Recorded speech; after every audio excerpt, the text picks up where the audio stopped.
तो एपिसोड की स्टार्टिंग में हम मुगैन ट्रेन का सीन देखते हैं। वहाँ पर एक डीमन होता है जो एक लड़के को मारकर खा जाता है। दूसरी तरफ हम रेंगोकू को देखते हैं जो एक दुकान में बैठा हुआ नूडल्स खा रहा होता है। तभी वहाँ पर एक डीमन स्लेयर आकर उससे कहता है, फ्लेम हासिरा, कल रात आपने बहुत ही अच्छा काम किया है। अगर आप सही समय पर ना पहुँचते तो वो लड़की मारी जाती। तभी शॉप का ओनर न्यूज़पेपर पढ़कर उन दोनों को बताता है मुगैन ट्रेन में 40 से ज्यादा लोग गायब हो चुके हैं, तो मुगैन ट्रेन को बंद कर दिया गया है। फिर वो डीमन स्लेयर कहता है, मुझे भी आपसे मुगैन ट्रेन के बारे में ही बात करनी है, क्योंकि हमें पता चला है उस ट्रेन को एक स्टोरेज की जगह पर रखा गया है। जिसके बाद वो दोनों मुगैन ट्रेन को चेक करने के लिए जाने लगते हैं, लेकिन उससे पहले वो स्टेशन चेक करते हैं। रेंगोकू एक ओल्ड लेडी की दुकान पर पहुंचता है और उससे पूछता है, क्या आपने किसी डीमन को देखा है? उस ओल्ड लेडी की एक पोती भी होती है जिसका नाम होता है फूकू,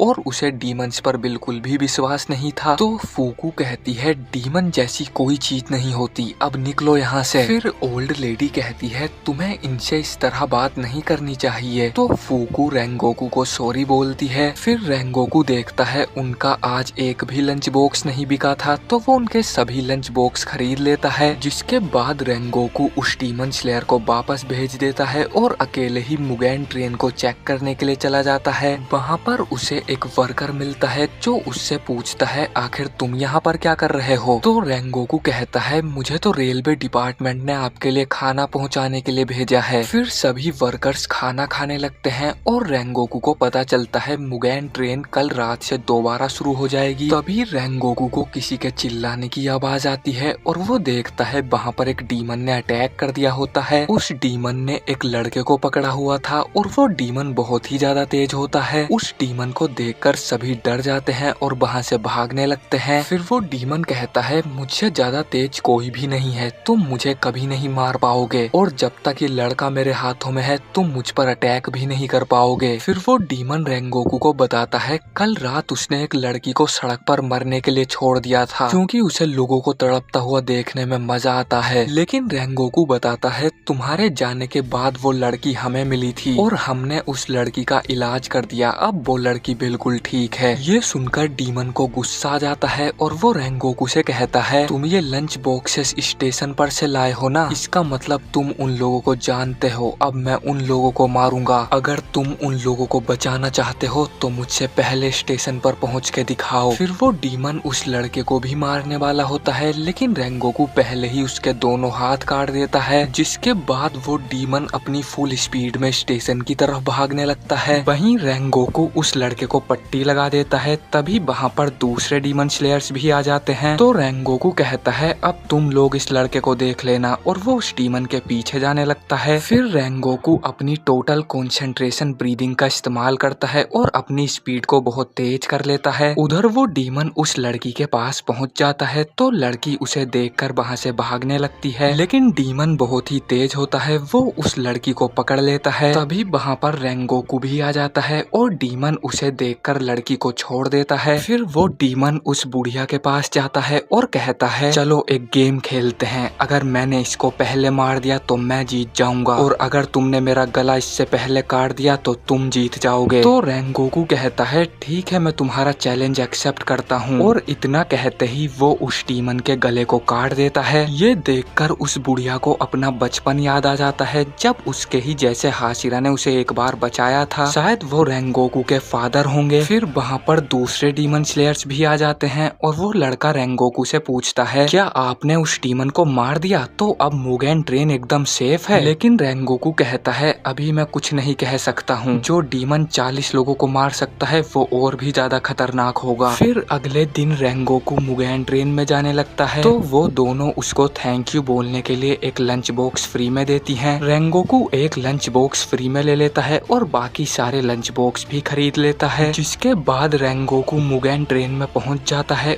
वो तीनों पुलिस से बचते हुए मुगैन ट्रेन में पहुंच चुके थे। फिर वो तीनों रेंगोकू के पास जाते हैं। रेंगोकू तांजीरो को पहचान लेता है और तांजीरो उन दोनों को भी रेंगोकू से मिलवाता है। फिर रेंगोकू तांजीरो को अपने पास बैठाता है और वो पूछता है, तुम तीनों यहाँ पर क्या करने आए हो? तो तांजीरो उसको बताता है, हम तीनों यहाँ पर आपकी मदद करने के लिए आए हैं। फिर मौका मिलते ही तांजीरो रेंगोकू से अपने डैड के हिनोकामी कागुरा डांस के बारे में पूछ लेता है, जिसकी मदद से उसने फायर ब्रीदिंग का इस्तेमाल किया था। लेकिन रेंगोकू कहता है उसे हिनोकामी कागुरा डांस के बारे में कुछ भी नहीं पता है। फिर रेंगोकू आगे बताता है फायर, वाटर, विंड, स्टोन और थंडर ये 5 ही मेन ब्रीदिंग टेक्निक है। दूसरी सभी ब्रीदिंग टेक्निक इनसे ही मिलकर बनती है। फिर रेंगोकू तांजिरो से पूछता है आखिर तुम्हारी तलवार का कलर क्या है? तो तांजिरो बताता है मेरी तलवार का कलर ब्लैक है। और ये सुनकर रेंगोकू हंसने लगता है। फिर रेंगोकू कहता है मैंने आज तक कभी भी ब्लैक तलवार वाले को हाशिरा बनते हुए नहीं देखा है, लेकिन तुम फिक्र मत करो, मैं खुद तुम्हें ट्रेन करूंगा। तांजिरो को उसमें कोई इंटरेस्ट नहीं होता है और वो सोच रहा था ये हाशिरा थोड़ा अजीब है, लेकिन मैं महसूस कर सकता हूँ ये एक अच्छा इंसान है। वहीं इनोसुके तो ट्रेन के बाहर ट्रेन से रेस लगाने के लिए जा रहा होता है, लेकिन जेनित्सु उसे पकड़ लेता है। फिर रेंगोकू कहता है तुम सभी को चौकन्ना रहना चाहिए क्योंकि यहाँ पर कभी भी डीमन आ सकते हैं। ये सुनकर जेनित्सु बहुत ज्यादा घबरा जाता है क्योंकि उसे लग रहा था हम ट्रेन में बैठकर डीमंस के पास जा रहे हैं, लेकिन उल्टा डीमंस ही ट्रेन में आने वाले हैं। तो वो जोरों से चिल्लाने लगता है। फिर रेंगोकू बताता है इस ट्रेन में से 40 लोग गायब हो चुके हैं। हमने यहाँ पर बहुत सारे डीमन स्लेयर्स को भी भेजा, लेकिन उनका भी कोई पता नहीं है। तभी वहाँ पर एक टीटी आकर सभी की टिकट काटने लगता है और वो थोड़ा अजीब लग रहा होता है। जिसके बाद वो टीटी सभी का टिकट काट कर अगले डिब्बे में चला जाता है। तभी वहाँ पर अचानक से एक डीमन आ जाता है। तो रेंगोकू अपनी फायर ब्रीदिंग की फर्स्ट फॉर्म का इस्तेमाल करता है और पलक झपकते ही उस डीमन की गर्दन काट देता है। फिर रेंगोकू को पता चलता है वहाँ पर एक और डीमन आ चुका है, तो रेंगोकू उसे भी जल्दी से मार देता है। डीमंस को ऐसे मारते देखकर तांजिरो, इनोसुके और जेनित्सु उसके फैन हो जाते हैं और उसके पीछे पीछे घूमने लगते हैं। फिर वो तीनों रेंगोकू के स्टूडेंट बनने और उसके साथ ट्रेनिंग करने की रिक्वेस्ट करने लगते हैं। तो रेंगोकू भी इसके लिए मान जाता है। जिसके बाद सभी आराम से सो जाते हैं और वो टीटी भागते हुए एक दूसरे डिब्बे में जाता है। फिर वो टीटी रोते हुए कहता है मैंने तुम्हारा काम कर दिया, अब जल्दी से मुझे मेरा इनाम दे दो ताकि मैं अपनी मरी हुई बीवी और बच्चों से मिल सकूं। तभी वहाँ पर एक डीमन का हाथ आता है जो कि बोल भी सकता था। फिर वो डीमन का हाथ कहता है अगर तुम लोगों ने मेरा काम कर दिया तो तुम्हें भी अच्छे सपने आएंगे। जिसके बाद वो हाथ उस टीटी को सपनों में भेज देता है। वहीं पर 4 बच्चे भी होते हैं जो अच्छे सपने देखने के लिए कुछ भी करने को तैयार थे। उस डीमन का ब्लड डीमन आर्ट यही था कि वो किसी को भी जिंदगी भर के लिए सुला सकता था। जिसके बाद वो अपने आप ही मर जाएगा और डीमन किसी को भी उसके मनचाहे सपने भी दिखा सकता है। फिर डीमन उन बच्चों को समझाता है तुम्हें अंदर जाकर डीमन स्लेयर के हाथों से अपने हाथ को बांधना है, लेकिन ध्यान रखना कि तुम उन्हें टच ना करो, इसकी वजह से तुम उनके सपनों में चले जाओगे। तुम लोगों को वहाँ पर जाकर उनकी अंतरात्मा को मारना है और वो डीमन स्लेयर्स असली दुनिया में भी मर जाएंगे। फिर हम तांजिरो का सपना देखते हैं जहाँ पर वो अपने भाई बहनों से मिलता है, तो वो उनको गले लगा लेता है। जिसके बाद वो तांजिरो को घर ले जाते हैं और वहाँ पर तांजिरो की पूरी फैमिली होती है। तांजिरो को पहले तो कुछ समझ नहीं आ रहा होता है, लेकिन फिर वो सोचने लगता है उसकी फैमिली का मरना सिर्फ एक सपना था और यही असली हकीकत है। लेकिन तांजिरो को वहाँ पर नेजुको नहीं दिख रही होती है। फिर हम उस ट्रेन की छत पर लोअर 1 डीमन एनमू को देखते हैं। वो हाथ उसी डीमन का होता है और वही सबको सपने दिखा रहा था। फिर वो बताता है उसका ब्लड डीमन आर्ट तभी से शुरू हो गया था जब टीटी ने सभी की टिकट काटी थी। फिर हम जेनित्सु का सपना देखते हैं जहाँ पर वो नेजुको के साथ एक खुशहाली वाली जिंदगी जी रहा था। वहीं इनोसुके के सपने में सभी उसके गुलाम होते हैं और वो मिलकर एक गुफा में जाते हैं एक ट्रेन जैसे दिखने वाले मॉन्स्टर पर अटैक करने के लिए। वहीं रेंगोकू अपने घर का सपना देख रहा होता है और वो अपने डैड को बताता है कि वो एक हाशिरा बन चुका है, लेकिन उसके डैड को जरा सी भी खुशी नहीं होती है और वो कहते हैं तुम अभी भी निकम्मे हो। फिर रेंगोकू बताता है उसके डैड भी एक हाशिरा थे, लेकिन एक दिन वो सब कुछ छोड़कर घर आ गए। फिर रेंगोकू को उसका छोटा भाई मिलता है जो रेंगोकू से कहता है पिताजी को आपके हाशिरा बनने की खबर सुनकर कैसा लगा? मैं भी एक दिन हाशिरा बनूंगा और फिर पिताजी को मुझ पर भी गर्व होगा। लेकिन रेंगोकू कहता है पिताजी को मेरे हाशिरा बनने की खबर सुनकर कोई खुशी नहीं हुई, पर तुम वही करना जो तुम्हारा दिल चाहता है। फिर हम प्रेजेंट में देखते हैं वहाँ पर एक लड़की रेंगोकू से अपने हाथ को बांध लेती है और रेंगोकू के सपने में जाकर उसकी अंतरात्मा को ढूंढने लगती है। एनमू की बनाई ये सपनों की दुनिया बहुत ही छोटी होती है और वो लड़की रेंगोकू के सपने में से उसकी अंतरात्मा में पहुंच जाती है। वहाँ पर चारों तरफ आग लगी हुई थी और कुछ देर ढूंढने पर उस लड़की को रेंगोकू की कोर भी मिल जाती है। उस कोर को को डिस्ट्रॉय करते ही रेंगोकू भी मर जाएगा और जैसे ही वो लड़की उसे मारने वाली होती है, रेंगोकू अपनी नींद में ही उस लड़की का गला पकड़ लेता है। रेंगोकू ने ऐसी ट्रेनिंग की है कि वो सोते हुए भी अपनी जान बचा सकता है, लेकिन वो अभी भी सपने में फंसा हुआ है। वहीं तांजिरो के सपने में वो अपनी फैमिली के साथ खुश रह रहा था, लेकिन उसे कहीं भी नेजुको नहीं दिख रही थी। फिर एक दिन तांजिरो पानी भरने के लिए जाता है और उसे अपनी परछाई नजर आती है जो उससे कहती है ये सब एक सपना है और तुम्हें हकीकत में वापस आना ही होगा। फिर तांजिरो को पता चल जाता है ये सब एक सपना है, लेकिन हकीकत में कैसे जाना है उसे ये समझ नहीं आ रहा था। वहीं नेजुको की नींद खुल जाती है और वो अपने बॉक्स से बाहर आकर सब कुछ देखती है। फिर वो तांजिरो को जगाने की कोशिश करने लगती है, लेकिन तांजिरो नहीं जागता है। कुछ देर बाद नेजुको को गुस्सा आ जाता है और वो अपने सर को तांजिरो के सर पर पटकने लगती है, जिसकी वजह से नेजुको के सर में खून आने लगता है और वो उस खून से अपना ब्लड डीमन आर्ट करती है। नेजुको के ब्लड डीमन आर्ट से सपने वाला तांजिरो जलने लगता है और वो अपनी डीमन स्लेयर वाली यूनिफॉर्म में आ जाता है। उसकी फैमिली ये सब देखकर डर जाती है और उन्हें कुछ भी समझ नहीं आ रहा होता है, लेकिन तांजिरो उन्हें अलविदा कहकर वहाँ से भाग जाता है। तभी उसे रास्ते में पहली बार नेजुको दिखाई देती है जो उसे रोकने की कोशिश करती है। फिर वहाँ पर उसकी पूरी फैमिली आ जाती है और वो सब उसे मिलकर रोकने लगते हैं, लेकिन तांजिरो दुखी होकर उनसे कहता है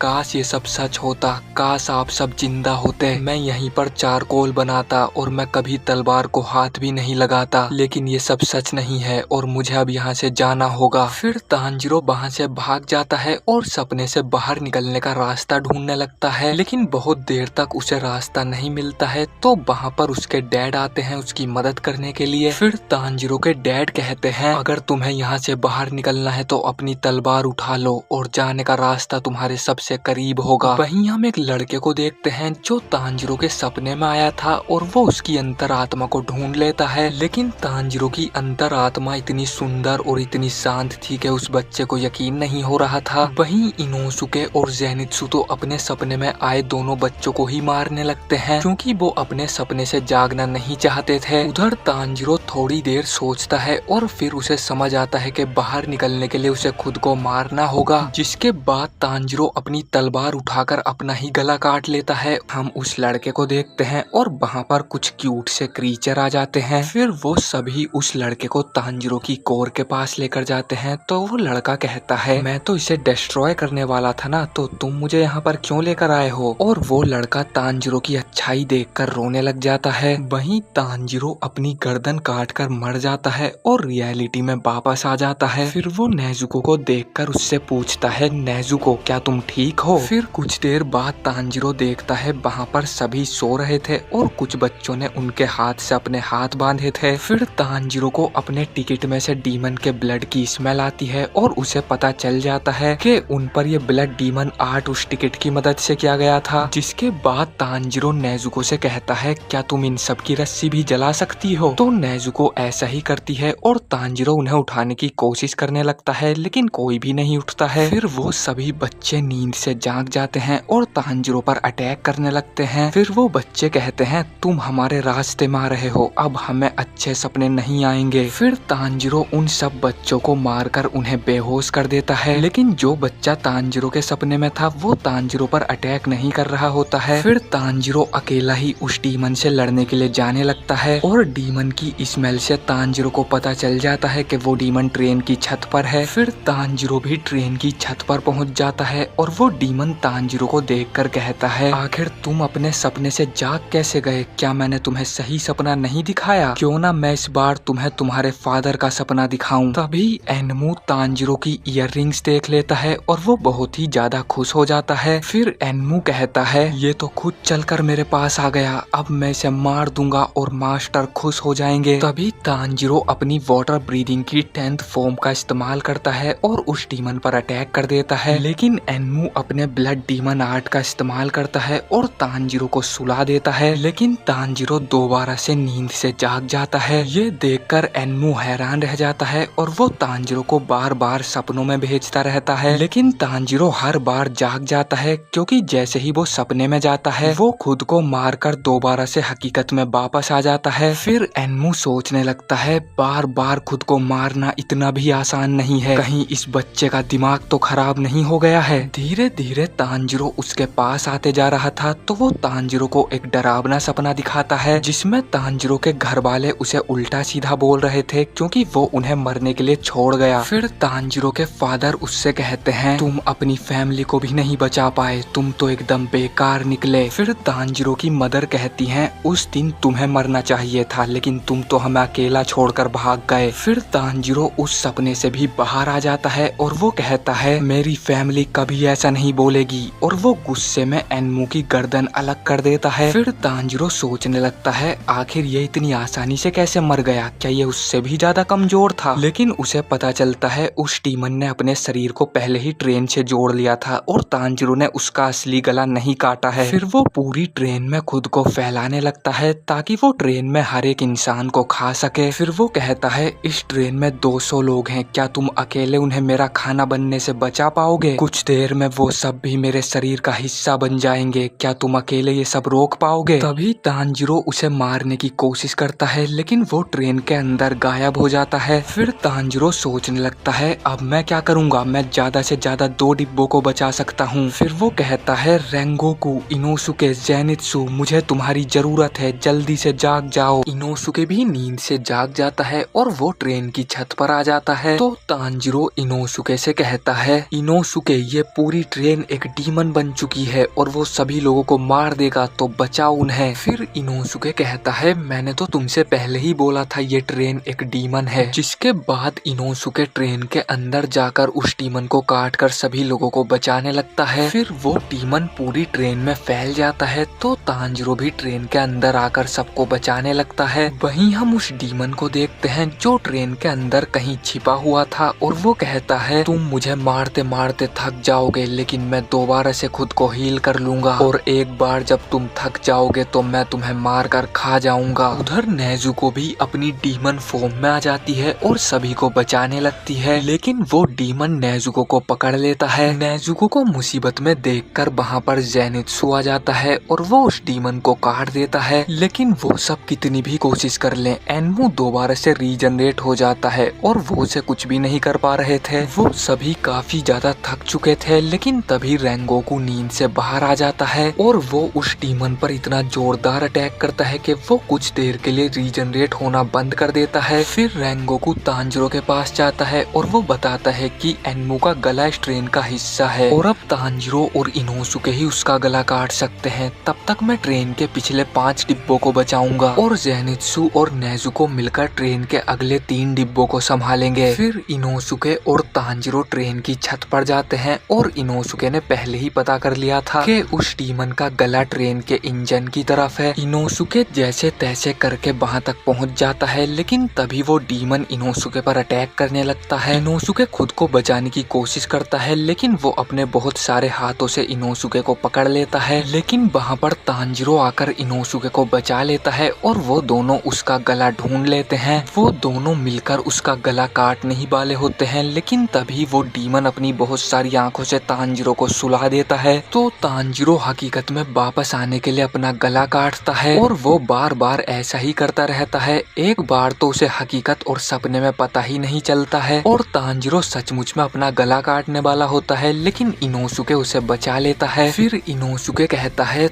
तुम अभी कोई सपना नहीं देख रहे, ये हकीकत है बेवकूफ, उसके जाल में मत फंसो, वो मुझे नहीं सुला सकता क्योंकि मैंने माउंटेन गॉड का ये मास्क पहना हुआ है। फिर इनोसुके उस डीमन की सभी आंखों को काट देता है और तांजिरो सोचने लगता है अच्छा तो उस डीमन को मास्क की वजह से पता नहीं चल रहा कि इनोसुके किस दिशा में देख रहा है। फिर इनोसुके कहता है बस अब हमें इसके गले को काटना है लेकिन तभी ट्रेन का ड्राइवर इनोसुके पर अटैक कर देता है तो तांजिरो उसे बचाने के लिए उसके सामने आ जाता है। तांजिरो को उसका चाकू लग जाता है लेकिन वो ट्रेन के ड्राइवर को बेहोश कर देता है। फिर वो डीमन उन दोनों पर अटैक करने लगता है और वो उससे बचने की कोशिश कर रहे होते हैं। तभी तांजिरो कहता है हम दोनों को अपनी ताकत को मिलाना होगा और इस पर एक साथ अटैक करना होगा। फिर वो दोनों मिलकर अटैक करते हैं और डीमन उन्हें सुलाने के लिए वहाँ पर बहुत सारी आंखें बना देता है लेकिन इनोसुके तांजिरो से कहता है तुम बस मेरे पीछे आओ और वो सभी आंखों को फोड़ता रहता है। फिर इनोसुके अपनी बीस्ट ब्रीदिंग की 4th फॉर्म का इस्तेमाल करता है और जगह को साफ कर देता है और फिर तांजीरो अपने हिनोकामी कागुरा का इस्तेमाल करके उस डीमन के गले को काट देता है। मरने से पहले वो सभी पैसेंजर्स का गला दबाने लगता है, लेकिन रेंगोकू सबको बचा लेता है। डीमन के मर जाने की वजह से ट्रेन पटरी से उतर जाती है और तांजीरो उस ट्रेन से नीचे गिर जाता है और वो काफी ज्यादा घायल भी हो चुका था। वहीं इनोसुके भी नीचे गिर जाता है, लेकिन वो डीमन के मांस पर गिरता है तो उसे ज्यादा चोट नहीं लगती है। फिर वो तांजीरो के पास जाकर उससे पूछता है, क्या तुम ठीक हो? तो तांजीरो कहता है, मैं कुछ देर के लिए हिल नहीं पाऊंगा, तुम जाकर दूसरे लोगों को बचाओ। फिर तांजीरो उस ड्राइवर के बारे में पूछने लगता है तो इनोसुके कहता है, मर जाने दो उसे, मुझे कोई फर्क नहीं पड़ता, और उसी ने तो तुम्हें मारा था ना, तो तुम्हें उसकी इतनी फिक्र क्यों है? लेकिन तांजीरो फिर भी उसकी मदद करने के लिए बोलता है तो इनोसुके उसकी मदद करने के लिए चला जाता है, जिसके बाद तांजीरो अपनी ब्रीदिंग पर कंट्रोल करने लगता है ताकि वो खून के बहने को कम कर सके। तभी हम देखते हैं वहाँ पर उस डीमन का एक टुकड़ा आ जाता है और वो कह रहा था, मैं खुद को रीजनरेट नहीं कर पा रहा हूँ, क्या मैं हार चुका हूँ? क्या मैं अब मर जाऊंगा? मुझे तो अभी बहुत कुछ करना था, मैं ट्रेन में एक भी इंसान को नहीं मार पाया, मेरा सारा प्लान मिट्टी में मिल गया और ये सब उस हाशिरा की वजह से हुआ है। मेरे पास इतने सारे इंसान थे लेकिन मैं फिर भी कुछ नहीं कर पाया, क्या यही है एक हाशिरा की ताकत? और वो पीले कपड़े वाला लड़का भी बहुत तेज था, वो तो पूरी तरह से नींद से भी नहीं जागा था, और वो धोखेबाज डीमन जो इंसानों की तरफ से लड़ रही थी, मास्टर मुजान ने उस धोखेबाज को जिंदा कैसे रहने दिया? ये सब इस तांजीरो की वजह से हुआ है। अगर मुझ में थोड़ी भी ताकत होती तो मैं इसे अभी मार देता। मैं भी उन लोअर रैंक डीमंस की तरह कमजोर निकला, अपर रैंक डीमन सालों से वहीं के वहीं है, हाशिरा भी उनका कुछ नहीं बिगाड़ पाते हैं। और ये सब सोचते सोचते वो राख बन जाता है। वहीं रेंगोकू तांजीरो के पास जाता है और वो उससे ठीक से ब्रीदिंग करवाता है ताकि तांजीरो का और ज्यादा खून ना बहे, और वो तांजीरो को बताता है, ट्रेन के सभी पैसेंजर बच चुके हैं, कुछ लोग घायल हैं लेकिन वो भी ठीक हो जाएंगे, तो तुम उन लोगों की ज्यादा फिक्र मत करो। वहाँ पर सब कुछ ठीक चल रहा होता है, लेकिन तभी वहाँ पर एक और डीमन आ जाता है। रेंगोकू और तांजीरो देखते हैं वो अपर लेवल 3 का कीजुकी अकाजा है। तांजीरो सोचने लगता है, आखिर एक अपर 3 डीमन यहाँ पर क्या कर रहा है? और तभी अकाजा तांजीरो पर अटैक कर देता है, लेकिन रेंगोकू उसका हाथ काट देता है। फिर अकाजा 1 सेकंड में ही अपने हाथ को हील कर लेता है और वो रेंगोकू को एक डीमन बनने के लिए बोलता है, क्योंकि रेंगोकू बहुत ही ज्यादा स्ट्रोंग है और अगर वो एक डीमन बन जाएगा तो वो और भी ज्यादा ताकतवर हो जाएगा। फिर अकाजा रेंगोकू से कहता है, तुम एक हाशिरा होने के बाद भी मामूली इंसान हो, कुछ सालों बाद तुम बूढ़े होकर मर जाओगे, लेकिन अगर तुम मेरी तरह डीमन बन जाते हो तो तुम हजारों सालों तक जिंदा रहोगे। फिर रेंगोकू कहता है, बूढ़ा होना और मर जाना यही चीज एक इंसान को सुंदर बनाती है, तुम इसे कमजोरी की निशानी मत समझो। फिर अकाजा कहता है, तो अब तो मुझे तुम्हें मारना ही होगा, और रेंगोकू भी उससे लड़ने के लिए तैयार हो जाता है, जिसके बाद वो दोनों लड़ने लग जाते हैं और वो इतनी तेज लड़ रहे थे कि इनोसुके और तांजीरो को दिखाई भी नहीं दे रहे थे। रेंगोकू अकाजा पर बहुत सारे अटैक करता है और वो उसके हाथ भी काट देता है, लेकिन अकाजा की रीजनरेशन पावर बहुत ही ज्यादा होती है और वो एकदम से हील हो जाता है। फिर अकाजा कहता है, इंसान और डीमन में यही फर्क होता है, तुम्हारे पास अभी भी मौका है, डीमन बन जाओ। लेकिन रेंगोकू मना कर देता है और वो अकाजा पर अपनी हर एक ब्रीदिंग टेक्निक से अटैक करता है, लेकिन अकाजा को कुछ भी नहीं हो रहा था और आखिर में रेंगोकू अपनी 5th फॉर्म फ्लेम टाइगर से अटैक करता है। अकाजा को रेंगोकू का अटैक लग जाता है तो इनोसुके कहता है, क्या उसने कर दिखाया, क्या हम जीत गए? लेकिन हम देखते हैं अकाजा दोबारा से खड़ा हो जाता है और रेंगोकू भी लड़ने की हालत में नहीं लग रहा था। रेंगोकू अकाजा को मारते मारते काफी ज्यादा थक चुका था और वो घायल भी हो चुका था, लेकिन अकाजा को तो खरोच भी नहीं आई थी। फिर अकाजा कहता है, क्या तुम्हें दिखाई नहीं दे रहा, अगर तुम मरने तक भी लड़ोगे तो भी तुम मुझसे नहीं जीत पाओगे, तुमने जो मुझे घाव दिए थे वो हील भी हो चुके हैं और जरा अपनी हालत देखो, शायद तुम्हारे घाव जिंदगी में कभी ठीक भी नहीं होंगे, अगर तुम एक डीमन होते तो पलक झपकते ही अपने घाव को ठीक कर सकते थे। तभी रेंगोकू दोबारा से लड़ने के लिए तैयार हो जाता है और वो कहता है, मैं अपने कर्तव्य को पूरा करूंगा, चाहे कुछ भी हो जाए, मैं आज यहाँ पर किसी को नहीं मरने दूंगा। फिर रेंगोकू अपनी फ्लेम ब्रीदिंग 9th फॉर्म का इस्तेमाल करता है और अकाजा पर अटैक कर देता है। उसे देखकर अकाजा बहुत ही खुश हो जाता है और वो कहता है, अब तो तुम्हें डीमन बनना ही होगा, जरा सोचो, हम दोनों अनंत काल तक लड़ते रहेंगे। जिसके बाद अकाजा रेंगोकू पर अटैक कर देता है और वहाँ पर एक ब्लास्ट हो जाता है। कुछ देर बाद सब कुछ शांत होता है और हम देखते हैं अकाजा ने रेंगोकू के पेट में अपना हाथ घुसा दिया था। फिर अकाजा कहता है, तुम जानते हो ना, ये घाव तुम्हारी जान भी ले सकता है, आखिर तुम खुद को बचा क्यों नहीं लेते, चलो एक डीमन बन जाओ। फिर रेंगोकू अपनी मदर की एक बात याद करने लगता है, जब उसकी मदर ने उससे कहा था, तुम जानते हो तुम दूसरे लोगों से ज्यादा ताकतवर क्यों हो। फिर रेंगोकू कहता है, नहीं मुझे नहीं पता। तो उसकी मदर कहती है, ताकि तुम अपनी ताकत से दूसरे लोगों की रक्षा कर सको। जो लोग गॉड गिफ्टेड होते हैं वो हमेशा दूसरे लोगों की मदद करते हैं। तुम कभी भी अपनी ताकत का इस्तेमाल लोगों को दुख पहुंचाने या खुद के लिए नहीं करोगे। ताकतवर लोगों का यही कर्तव्य होता है कि वे कमजोर लोगों की मदद करें। फिर हम प्रेजेंट में देखते हैं रेंगोकू अकाजा की गर्दन पर अटैक कर देता है। तो अकाजा रेंगोकू को रोकने के लिए उसके फेस पर पंच करता है, लेकिन रेंगोकू उसके पंच को रोक लेता है। फिर अकाजा देखता है सूरज भी निकलने वाला होता है, तो वो सोचने लगता है, मुझे जल्दी ही इसे मारकर यहाँ से भागना होगा। लेकिन अकाजा रेंगोकू के पेट से अपना हाथ भी बाहर नहीं निकाल पा रहा था। तभी तांजीरो भी अपनी तलवार उठाकर अकाजा पर अटैक करने के लिए आने लगता है और अकाजा अपनी पूरी जान लगाकर वहाँ से भागने की कोशिश कर रहा था, लेकिन रेंगोकू उसे नहीं छोड़ रहा था। रेंगोकू लगभग अकाजा की गर्दन काट ही चुका था और तांजीरो इनोसुके भी उस पर अटैक करने वाले थे, लेकिन अकाजा अपने दोनों हाथों को तोड़ लेता है और वहाँ से जंगल की तरफ भागने लगता है। फिर तांजीरो अपने हिनोकामी कागुरा का इस्तेमाल करके अपनी तलवार को फेंक कर मारता है और वो तलवार जाकर अकाजा के पेट में घुस जाती है। फिर तांजीरो जोर जोर से चिल्लाने लगता है और वो कहता है, भागकर कहाँ जा रहे हो डरपोक, आओ और मुझसे लड़ो। लेकिन अकाजा वहाँ से भाग जाता है और तांजीरो जोर जोर से रोने लगता है। फिर रेंगोकू स्माइल करते हुए कहता है, चिल्लाना बंद करो, नहीं तो तुम्हारा घाव खुल जाएगा और तुम मर जाओगे। फिर रेंगोकू तांजीरो को अपने पास बुलाता है और उससे कहता है, तुम मेरे घर जाना, वहाँ पर पुराने फ्लेम हाशिरा के कुछ नोट्स रखे हैं, उनमें तुम्हें हिनोकामी कागुरा के बारे में जरूर कुछ पता चलेगा। मेरा एक छोटा भाई है, तुम उससे कहना वो अपने दिल की सुने और मेरे फादर से कहना कि वो अपना ख्याल रखें। कुछ देर बाद सुबह हो जाती है और रेंगोकू को अपने आखिरी समय में अपनी मदर दिखाई देने लगती हैं। फिर रेंगोकू अपनी मदर से पूछता है,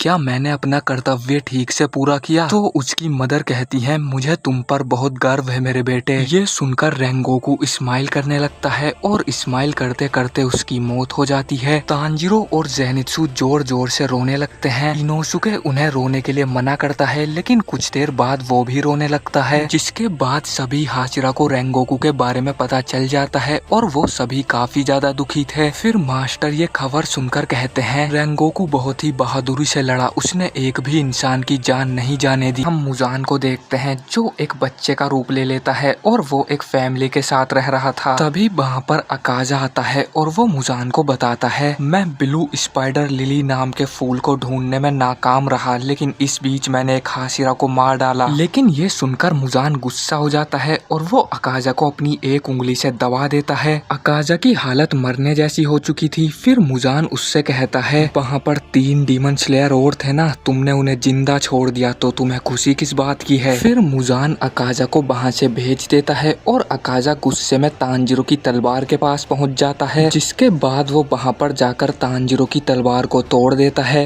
वहीं बटरफ्लाई मैंशन में ओई खाना बना रही होती है और तभी वहाँ पर जेनित्सु आकर अपने और अपने दोस्तों के लिए खाना चुरा कर ले जाता है। फिर जेनित्सु अपने रूम में पहुँचता है और उसे पता चलता है तांजीरो वहाँ से गायब हो चुका है। तभी ओई की एक स्टूडेंट जेनित्सु को बताती है, तांजीरो को पेट में बहुत गहरी चोट आई थी, लेकिन फिर भी वो ट्रेनिंग पर चला गया। वहीं हम तांजीरो को देखते हैं जो ट्रेनिंग पर नहीं बल्कि रेंगोकू के भाई सेंजूरो से मिलने के लिए जा रहा था। फिर तांजीरो वहाँ पर पहुँच जाता है और वो सेंजूरो से कहता है, मैं तुम्हारे भाई का मैसेज लेकर आया हूँ। लेकिन तभी वहाँ पर रेंगोकू के डैड आ जाते हैं और वो कहते हैं, हमें उसका कोई मैसेज नहीं चाहिए, जब उसमें हिम्मत ही नहीं थी तो वो डीमन स्लेयर बना ही क्यों, उसे तो मरना ही था। और वो रेंगोकू को उल्टा सीधा बोलने लगते हैं। ये सुनकर तांजीरो को गुस्सा आ जाता है और वो कहता है, आपको अपने बेटे के बारे में ऐसा नहीं बोलना चाहिए। तभी रेंगोकू के फादर तांजीरो की इयररिंग्स देख लेते हैं और उनके हाथ से शराब का बर्तन छूटकर नीचे गिर जाता है। फिर वो कहते हैं, अच्छा तो अब मैं समझ गया, तुम एक सन ब्रीदिंग यूजर हो ना। तांजीरो को सन ब्रीदिंग के बारे में कुछ भी नहीं पता होता है और तभी रेंगोकू के फादर तांजीरो को पकड़कर जमीन पर पटक देते हैं। फिर सेंजूरो उन्हें ऐसा करने के लिए मना करता है तो वो उसको भी एक थप्पड़ लगा देते हैं। ये देखकर तांजीरो को गुस्सा आ जाता है और वो उनकी पकड़ से छूटकर उन पर अटैक करता है, लेकिन वो उसको रोक लेते हैं। फिर तांजीरो कहता है, आखिर आप अपने मरे हुए बेटे के बारे में ऐसा कैसे बोल सकते हो? आप मेरी बात को समझ क्यों नहीं रहे हो? मैं तो यहाँ पर सिर्फ आपकी मदद के लिए आया हूँ। फिर वो कहते हैं, तुम्हारे जैसा सन ब्रीदिंग यूजर हमारी मदद कभी नहीं कर सकता। मुझे तुम्हारी ईयररिंग्स के बारे में सब कुछ पता है, वो सब उस किताब में लिखा हुआ है। सन ब्रीदिंग केवल सबसे पहली ब्रीदिंग टेक्निक ही नहीं बल्कि सबसे पावरफुल ब्रीदिंग टेक्निक भी है। हर किसी ने सन ब्रीदिंग को कॉपी करने की कोशिश की, लेकिन वो उसके जैसी ताकतवर टेक्निक नहीं बना पाए। वो फिर से रेंगोकू के बारे में उल्टा सीधा बोलने लगते हैं तो तांजीरो को गुस्सा आ जाता है और तांजीरो उन्हें मारने के लिए चला जाता है, लेकिन वो हाशिरा रह चुके थे तो वो तांजीरो को पीटने लगते हैं, लेकिन तांजीरो भी अपने सर को उनके सर पर पटक देता है। कुछ देर बाद हम देखते हैं सेंजूरो तांजीरो को अपने घर ले जाता है और फिर तांजीरो उससे रेंगोकू के आखिरी पलों के बारे में बताता है और उससे माफी भी मांगता है, लेकिन सेंजूरो कहता है इसमें तुम्हारी कोई गलती नहीं थी और वो वही वाली किताब भी ले आता है। तांजीरो जैसे ही वो किताब खोलकर देखता है वो दोनों हैरान रह जाते हैं क्योंकि उस किताब के पन्ने पहले ही किसी ने फाड़ दिए थे। फिर सेंजूरो कहता है ये काम भी जरूर मेरे फादर ने ही किया होगा। मैं इस किताब की जानकारी को ढूंढने की कोशिश करूंगा और तुम्हें बताता रहूंगा। फिर तांजीरो वहाँ से चला जाता है और शाम के टाइम सेंजूरो रेंगोकू का मैसेज अपने डैड को बताने आता है तो उसके डैड कहते हैं रेंगोकू ने जरूर मेरी बुराई ही की होगी। तो सेंजूरो उन्हें बताता है आप अपना ध्यान रखना डैड, यही रेंगोकू का आखिरी मैसेज था। फिर सेंजूरो वहाँ से चला जाता है और उसके डैड अपने बेटे को याद करके रोने लगते हैं। वहीं हम देखते हैं तांजीरो, इनोसुके और जेनित्सु बटरफ्लाई मैंशन में रहकर ही ट्रेनिंग कर रहे थे और साथ साथ वो अपने मिशन भी पूरे कर रहे होते हैं। फिर तांजीरो एक मिशन पर जाता है जहाँ पर नेजुको भी उसका एक डीमन से लड़ने में साथ देती है। फिर तांजीरो अगली सुबह मैंशन में वापस आ रहा होता है और वो देखता है ओई की 2 स्टूडेंट्स रो रही होती हैं और उनके सामने साउंड हाशिरा टेंजन उजुई खड़ा हुआ था। उसने ओई और उसकी एक स्टूडेंट को कंधे पर उठा रखा होता है। फिर वहाँ पर कनाओ भी आ जाती है और वो तीनों मिलकर उन्हें छोड़ने के लिए बोलती हैं। तभी तांजीरो भी अंदर आ जाता है और वो कहता है इन दोनों को अभी छोड़ दो। फिर उजुई बताता है वो एक मिशन पर जा रहा है जहाँ उसे 2 फीमेल डीमन स्लेयर्स की जरूरत है, लेकिन वो दोनों डीमन स्लेयर्स चालाक नहीं होने चाहिए, इसीलिए वो इन दोनों को ले जा रहा है। तभी वहाँ पर इनोसुके और जेनित्सु भी आ जाते हैं और वो कहते हैं अगर उसे किसी को ले जाना ही है तो हम तीनों को ले जाओ। उजुई भी इसके लिए मान जाता है, लेकिन वो कहता है तुम तीनों को मेरी हर बात माननी पड़ेगी। फिर इनोसुके उजुई से पूछता है आखिर वो जा कहाँ पर रहे हैं, तो उजुई बताता है वो जापान की सबसे ठरक और हवस वाली जगह पर जा रहे हैं जो डीमंस का घर भी है, एंटरटेनमेंट डिस्ट्रिक्ट। तांजीरो और इनोसुके को वहाँ के बारे में कुछ भी नहीं पता था, लेकिन जेनित्सु को वहाँ के बारे में पता होता है। फिर टेंजन कहता है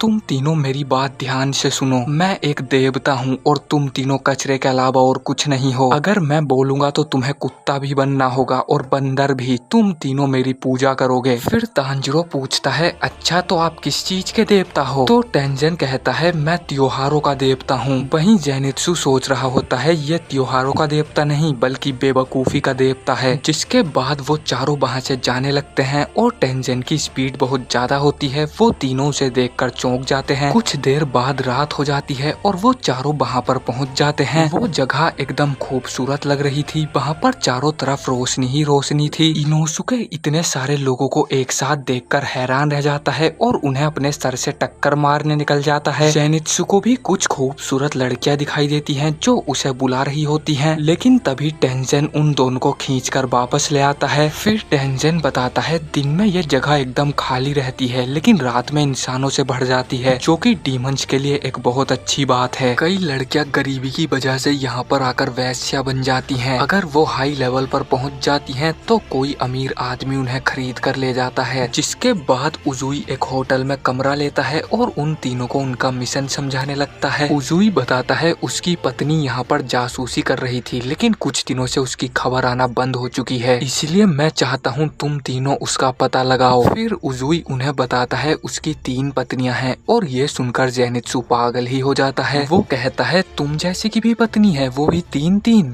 तो उजुई उसको एक पंच मारकर बेहोश कर देता है। फिर उजुई बताता है उसकी तीनों पत्नियां हाई लेवल रैंक की निंजा हैं, इसीलिए उसने वहाँ पर उन तीनों को भेजा था, लेकिन उनकी कोई खबर नहीं आई है। तो इनोसुके कहता है कहीं तुम्हारी पत्नियां मरवर ना गई हों। ये सुनकर उजुई उसको भी एक पंच मार देता है और वो भी बेहोश हो जाता है। फिर उजुई कहता है अगर मैं वहाँ पर जाऊंगा तो पकड़ा जाऊंगा, इसलिए मैं चाहता हूँ तुम तीनों वहाँ पर भेष बदल कर जाओ। जिसके बाद वो उन तीनों का घटिया सा मेकअप करके उन्हें लड़की बना देता है और टोकिटो हाउस में लेकर जाता है ताकि वहाँ का ओनर उन्हें रख ले और वो उसकी वाइफ्स का पता लगा सके। पहले तो वो उन्हें देखकर मना कर देते हैं, लेकिन फिर उजुई के मनाने पर वो तांजिरो को रख लेते हैं। जिसके बाद उजुई उन दोनों को लेकर घूमने लगता है और तभी वहाँ पर ओकीमोटो हाउस की एक लेडी आकर इनोसुके को अपने साथ ले जाती है। फिर वो इनोसुके का मेकअप धुल देती हैं और इनोसुके का सुंदर चेहरा देखकर वो बहुत खुश हो जाती है और वो सभी इनोसुके को एक लड़की ही समझ रहे होते हैं। उधर उजुई जेनित्सु को भी जैसे तैसे एक घर में पहुंचा देता है, क्योंकि उजुई बहुत ज्यादा हैंडसम है तो वहाँ की ओनर उसको रख लेती हैं। फिर हम तांजिरो को देखते हैं जो घर का काम कर रहा होता है और वो दो लड़कियों की बातें सुन लेता है जो बोल रही थी कुछ दिन पहले घर की मैडम की मौत हो चुकी है और सुमा नाम की लड़की ने आशिनुके कर लिया है। तांजिरो सुमा का नाम सुनकर पहचान जाता है कि ये दोनों उजुई की वाइफ के बारे में बातें कर रही हैं। तो तांजिरो उनसे पूछता है आखिर ये आशिनुके क्या होता है। फिर एक लड़की उसे बताती है जो वैश्या बिना अपना कर्जा चुकाए अपने आशिक के साथ भाग जाती है उसे आशिनुके करना बोला जाता है। तभी वहाँ पर हाउस की कोएनात्सु आ जाती है जो कहती है तुम लोगों को ऐसी बातें नहीं करनी चाहिए। तो तांजिरो जानकारी निकालने के लिए बोल देता है कि सुमा उसकी बड़ी बहन है और इसीलिए वो उसके बारे में पता लगाना चाहती है। फिर कोएनात्सु कहती है सुमा के बारे में किसी को नहीं पता, बस उसके कमरे में एक डायरी मिली थी जिसमें आशिनुके के बारे में लिखा था। फिर तांजिरो सोचने लगता है आशिनुके एक डीमन के लिए किसी को मारने का बहुत ही अच्छा बहाना है। वहीं उजुई दूर बैठकर सब कुछ देख रहा होता है और उसे कुछ तो गड़बड़ लग रही होती है। वो सोच रहा होता है आखिर कोई और इस बात को महसूस क्यों नहीं कर पा रहा है, कहीं यहाँ पर जो डीमन है वो अपर रैंक का डीमन तो नहीं। वहीं इनोसुके भी दो लड़कियों की बातें सुन रहा था जो उजुई की दूसरी वाइफ माक्यो के बारे में बात कर रही होती हैं। वो कह रही होती हैं शायद माक्यो की तबीयत बहुत खराब है क्योंकि वो अपने रूम से बाहर ही नहीं आ रही है। तो ये सुनकर इनोसुके माक्यो के रूम की तरफ जाने लगता है। वहीं हम माक्यो के रूम में देखते हैं जहाँ पर बहुत सारे रिबन्स लटक रहे होते हैं और किसी ने माक्यो को भी उन्हीं रिबन से बांधा हुआ था। तभी हमें एक डीमन की आवाज आती है जो कह रही थी बताओ माक्यो तुम ये सारे लेटर्स किसको लिख रही थी। हम जेनित्सु को देखते हैं जो अपने हाउस में घूम रहा होता है और वो सोच रहा होता है मैं तो भूल ही गया, मुझे उजुई की तीसरी वाइफ हिनात्सुरु को भी ढूंढना था, लेकिन इस हाउस में कुछ ठीक से चल ही नहीं रहा। कुछ दिन पहले हाउस की ओनर भी मर चुकी है और यहाँ पर बहुत शांति है। तभी जेनित्सु को किसी छोटी बच्ची के रोने की आवाज आने लगती है। वहीं हम इनोसुके को देखते हैं जो माक्यो के रूम के बाहर पहुंच जाता है और वहाँ पर उसका खाना रखा हुआ देखता है। फिर इनोसुके सोचने लगता है उसका खाना ऐसे ही रखा है, या तो वो बहुत ज्यादा बीमार है या किसी खतरे में है। जिसके बाद इनोसुके भागकर माक्यो के रूम में जाता है और वो देखता है वहाँ पर कोई भी नहीं होता है। माक्यो के कमरे का सारा सामान इधर उधर बिखरा हुआ था और कमरे में हवा चल रही होती है जबकि कमरे की सारी खिड़कियां बंद होती हैं। तो इनोसुके को शक होने लगता है। फिर इनोसुके कमरे की छत पर एक कटोरा फेंक कर मारता है और डीमन वहाँ से भागना शुरू कर देता है। तो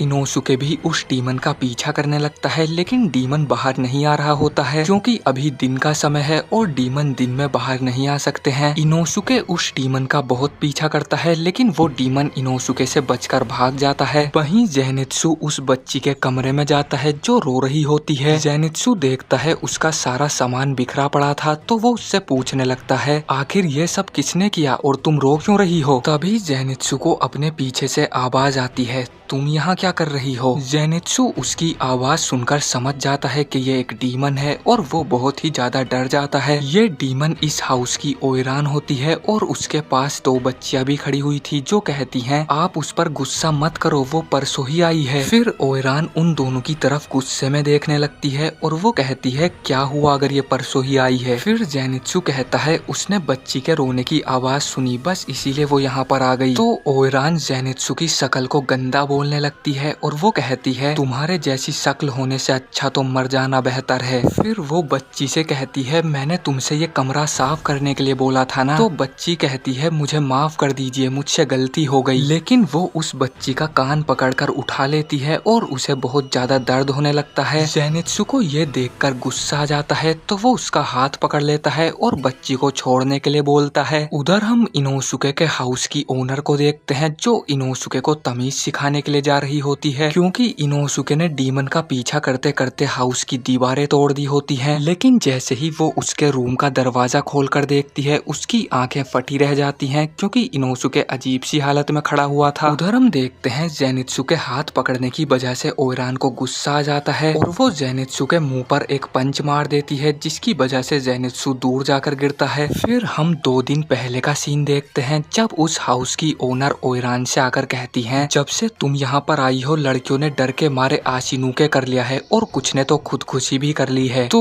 ओइरान कहती है इसमें मेरी कोई गलती नहीं है, लोग मुझे सामने से आकर परेशान करते हैं और जरा याद करो आपको सबसे ज्यादा पैसे कमाकर कौन देता है। फिर ओनर उसकी आंखों में देखती है और उसे याद आता है जब एक बुढ़िया ने उसे बताया था एक ओइरान थी जिसे मैंने बचपन में देखा था, वो बहुत ही खूबसूरत और जवान थी। समय के साथ मैं बूढ़ी हो गई लेकिन वो ओइरान तभी भी इतनी ही खूबसूरत और जवान थी। ऐसी ओइरान के नाम के आखिर में ही में लगा होता है और जब भी उन्हें गुस्सा आता है तो वो ऐसे ही तिरछी नजरों से देखा करती हैं। फिर वो ओनर उससे पूछती है आखिर तुम क्या चीज हो, क्या तुम इंसान हो भी या नहीं। तभी उस कमरे की लाइटें बंद हो जाती हैं और वो अपने असली डीमन रूप में आ जाती है। फिर वो बताती है वो अपर रैंक 6 कीजुकी डाकी है और उसे बूढ़े लोगों को खाना बिल्कुल भी पसंद नहीं है, इसीलिए वो उसको बालकनी से बाहर फेंक देती है, जिसकी वजह से ओनर की मौत हो जाती है। प्रेजेंट में हम देखते हैं डाकी के पंच मारने की वजह से जेनित्सु बेहोश हो जाता है। फिर वहाँ पर हाउस का मास्टर आता है जो डाकी से माफी मांगने लगता है और वो कहता है मैं वादा करता हूँ अब आपको कोई परेशान नहीं करेगा, कस्टमर आने वाले हैं और हमें आपकी जरूरत है। फिर डाकी उन लड़कियों से अपना कमरा साफ करने के लिए बोलती है और वहाँ से चली जाती है। लेकिन डाकी को जेनित्सु पर थोड़ा शक हो चुका था। कुछ देर बाद जेनित्सु को होश आता है और वो तीनों लड़कियां उसे थैंक यू बोल रही होती हैं उन्हें प्रोटेक्ट करने के लिए। फिर तीनों लड़कियां वहाँ से चली जाती हैं और उनके जाते ही वो डीमन जेनित्सु को भी पकड़ लेती है।